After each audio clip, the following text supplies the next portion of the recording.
Balcony में एक आदमी कुर्सी पर बैठा था। आंखें खुली थी पर कहीं देख नहीं रही थी। सामने एक औरत कटोरी लेकर बैठी थी। आदित्य, मुंह खोलो। आदित्य हिला नहीं। औरत ने अपने हाथ से उसका जबड़ा थोड़ा खोला और निवाला उसके मुंह में डाला। आदित्य ने चबाया नहीं, बस निगल लिया। उसकी आंखें अभी बालकनी की रेलिंग से परे कहीं टिकी थी। ऐसा लग रहा था जैसे वो बीमार हो, पर असल में उसका दिमागी संतुलन सही नहीं था। आदित्य एक आईटी कंपनी में मैनेजर था। पत्नी निधि एक हाउसवाइफ थी। आदित्य को एक शौक था, नाइट में बाइक राइड। हर वीकेंड अकेले ही निकल जाते हो? बस सड़क चाहिए और शांति। निधि हंसती और आदित्य हेलमेट उठाकर निकल जाता। एक रात आदित्य हमेशा की तरह निकला। सड़कें खाली थी और हवा ठंडी। कुछ किलोमीटर बाद एक सुनसान जगह पर उसने बाइक रोकी। बैग से एक छोटा सा मिठाई का डिब्बा निकाला और एक मिठाई का टुकड़ा खा लिया। आदित्य ने बाइक शुरू की और आगे निकल पड़ा। थोड़ी दूर चलाने के बाद उसका दिल अचानक जोर से धड़का। ऐसा लगा जैसे कोई पीछा कर रहा है। उसने बाइक में मिरर में देखा पर पीछे कोई नहीं था। उसने सिर झटका। शायद थकान की वजह से होगा। कुछ देर बाद उसे महसूस हुआ जैसे बाइक थोड़ी भारी हो गई है, जैसे पीछे कोई बैठा हो। आदित्य ने तुरंत ब्रेक लगाया, बाइक रोकी, पीछे मुड़ा। सीट खाली थी और सड़क भी। चारों तरफ सिर्फ सन्नाटा। आदित्य ने बोतल निकालकर मुंह पर पानी मारा और आगे बढ़ गया। अचानक कुछ दूरी पर सड़क के किनारे उसे लगा जैसे कोई खड़ा है। उसने बाइक धीमी की और जैसे जैसे पास पहुंचा वो जगह खाली थी, कुछ भी नहीं। आदित्य के हाथ अब हैंडल पर कस गए थे। अचानक उसे बहुत नींद आने लगी। आंखें भारी होने लगी और शरीर थकान से सुस्त हो रहा था। ये नॉर्मल थकान नहीं थी। उसने पास का एक छोटा सा होटल ढूंढा और रात को रुकने का फैसला किया। कमरा साधारण था। आदित्य बिस्तर पर लेट गया। आंखें बंद करते ही एक अजीब सा ख्याल आया, मैं अकेला नहीं हूं। कमरा वैसा ही था पर नींद उसे जकड़ चुकी थी। सुबह होते ही वो वापस घर निकल पड़ा। रात की बात उसने किसी को नहीं बताई। इतनी जल्दी? अब तबीयत थोड़ी ठीक नहीं लग रही थी, इसलिए लौट आया। 2 दिन की ट्रिप बताकर एक ही दिन में लौट आए? हाँ, वो थोड़ी थकान ज्यादा लग रही थी, इसलिए राइड का प्लान कैंसिल कर दिया। शायद अगले हफ्ते निकल जाऊंगा। निधि ने गौर किया कि आदित्य की आवाज में वो भरोसा नहीं था जो पहले होता था, और उसकी आंखें जैसे अब भी किसी और देख रही हो। निधि को नहीं पता था कि आदित्य घर तो आ गया है पर अकेला नहीं। कुछ दिन आराम करने के बाद आदित्य को लगा कि शायद सब थकान थी। एक सुबह वो जल्दी उठा, जूते पहना और पास के पार्क में जॉगिंग के लिए निकल गया। हवा साफ थी, धूप हल्की थी। आदित्य हल्की जॉगिंग कर रहा था। कुछ मिनट सब सामान्य रहा, फिर अचानक उसकी आंखों के सामने तस्वीर बदली। हरा भरा पार्क पल भर में एक सुनसान सड़क में बदल गया। चारों तरफ अंधेरा, पीछे से किसी के दौड़ने की आवाज। आदित्य की सांसें तेज हो गई। ये क्या है? वो दौड़ रहा था पर उसे पता नहीं था कि किससे भाग रहा है। अचानक उसके सिर में तेज घुमाव हुआ, पैर लड़खड़ा गए। वो लगभग गिरने ही वाला था कि किसी तरह पास की एक बेंच तक पहुंचा और बैठ गया। पसीना टपक रहा था, हाथ कांप रहे थे। उसने बोतल से पानी पिया। धीरे धीरे पार्क वापस दिखने लगा। शायद थकान है या काम का स्ट्रेस। वो उठता है, घर लौट जाता है। शाम को ऑफिस से लौटते वक्त आदित्य फैमिली डॉक्टर के पास रुकता है। ब्लड प्रेशर बिल्कुल नॉर्मल है, शुगर भी ठीक है। सुबह जॉगिंग करते वक्त अजीब सा चक्कर आया था। मेंटल स्ट्रेस होगा, आराम करो, सब ठीक हो जाएगा। आदित्य मान लेता है और घर लौटता है। निधि से कुछ नहीं कहता। वो दोनों डिनर कर लेते हैं, थोड़ी देर टीवी देखते हैं और सो जाते हैं।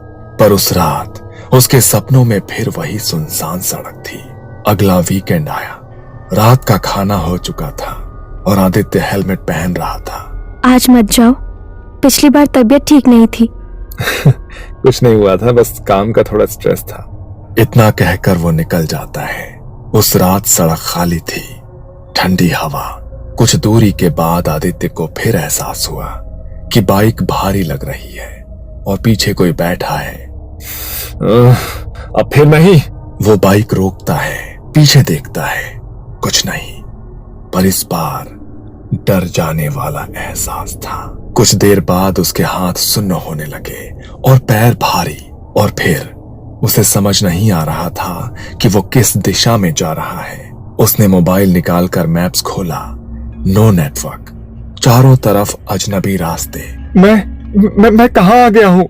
उसका दिमाग सुन्न था। वो बस किसी एक रास्ते पर बाइक मोड़ लेता है।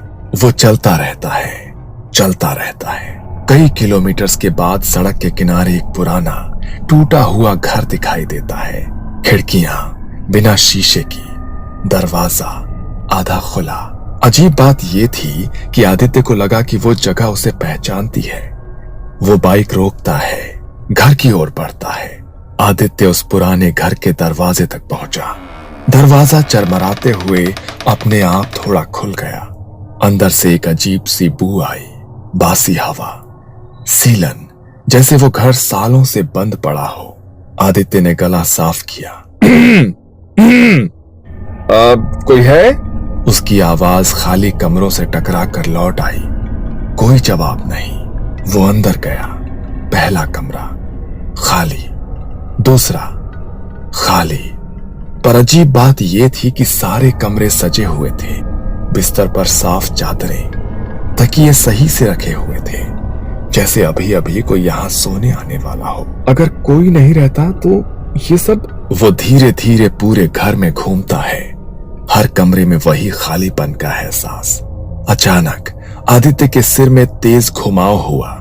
पैरों तले जमीन जैसे खिसक गई। नहीं, ये फिर से। उसकी आंखों के सामने सब धुंधला होने लगा। उसने एक कदम आगे बढ़ाया और वो जमीन पर गिर पड़ा। जब उसकी आंखें खुली तो हल्की धूप सीधे उसके चेहरे पर पड़ रही थी। आदित्य ने आंखें सिकोड़ कर देखा। वो सड़क के किनारे पड़ा था। वो उठकर बैठ गया। सिर भारी था, शरीर में दर्द। उसकी बाइक थोड़ी दूर सड़क के किनारे खड़ी थी। मैं यहाँ कैसे? वो लड़खड़ाते हुए खड़ा हुआ, फिर पीछे मुड़कर देखा जहां रात में वो पुराना घर खड़ा था। अब वहां सिर्फ एक टूटी दीवार थी, बाकी सब मलबा, जैसे वो घर सालों पहले ढह चुका हो। आदित्य की सांस अटक गई। उसने अपने कपड़े झाड़े, हाथ कांप रहे थे। बाइक के पास पहुंचा। उसने बाइक का मिरर देखा और उसी पल उसे फिर से एक झटका लगा।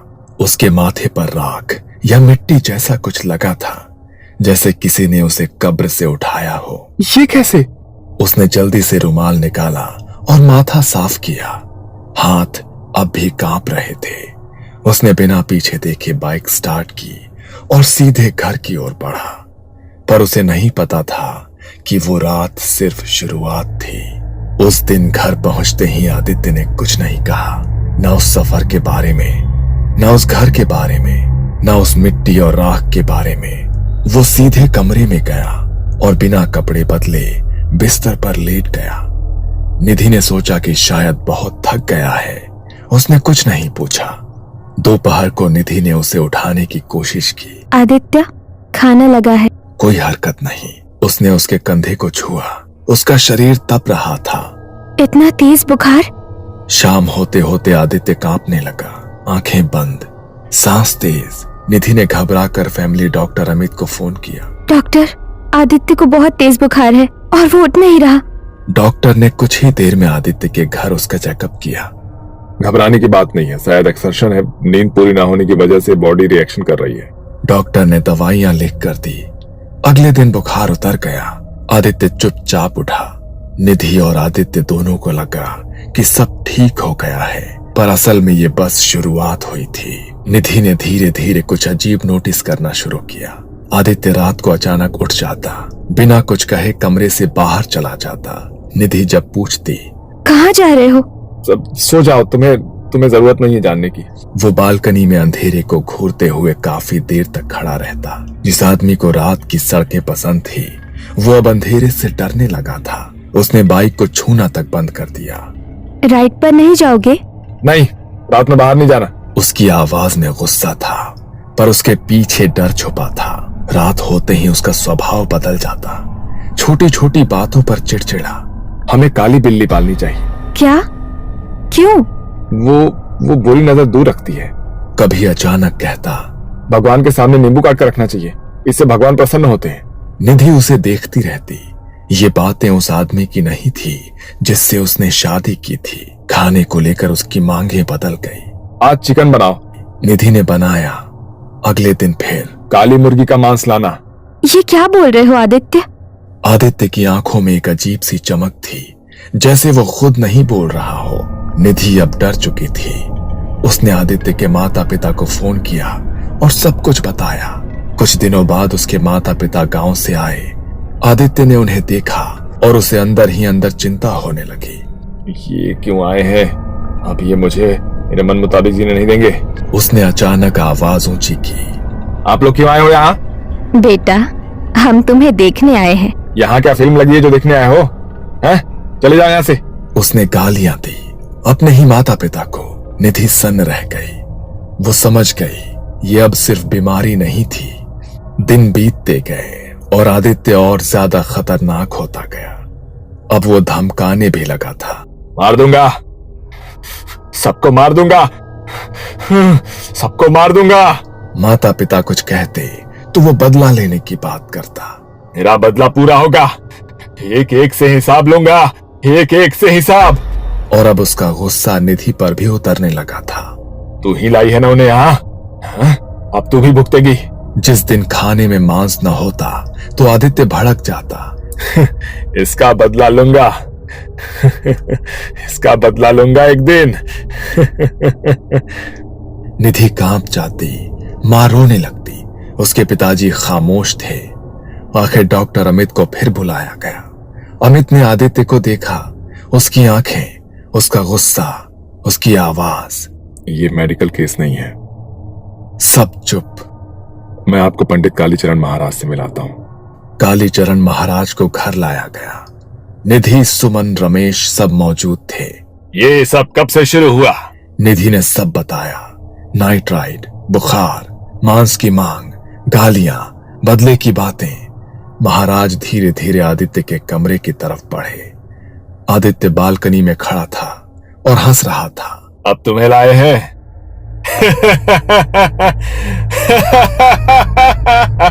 अब तुम्हें लाए हैं, तुम्हें लाए हैं मुझे रोकने के लिए। किस चीज का बदला चाहिए? आदित्य की हंसी और तेज हो गई। बदला, सबसे सबसे बदला। महाराज ने झुककर कहा, मैं बदला लेने में तुम्हारी मदद करने ही आया हूं। आदित्य चौंका, फिर हंसा। अब समझे तुम लोग मैं कितना खतरनाक हूं। उसने महाराज को अपने साथ मांस खाने का न्योता दिया। 2 दिन बाद तब बदला भी लेंगे और मांस भी खाएंगे। नीचे आकर महाराज ने सबको बताया। 2 दिन इसे कमरे से बाहर मत निकालना, नहीं तो ये किसी को भी मार सकता है। 2 दिन बाद महाराज अपने शिष्य के साथ आए। मांस बनवाया गया। देखो, मैं तुम्हारी मदद करने आ गया, तुम्हारा बदला लेने।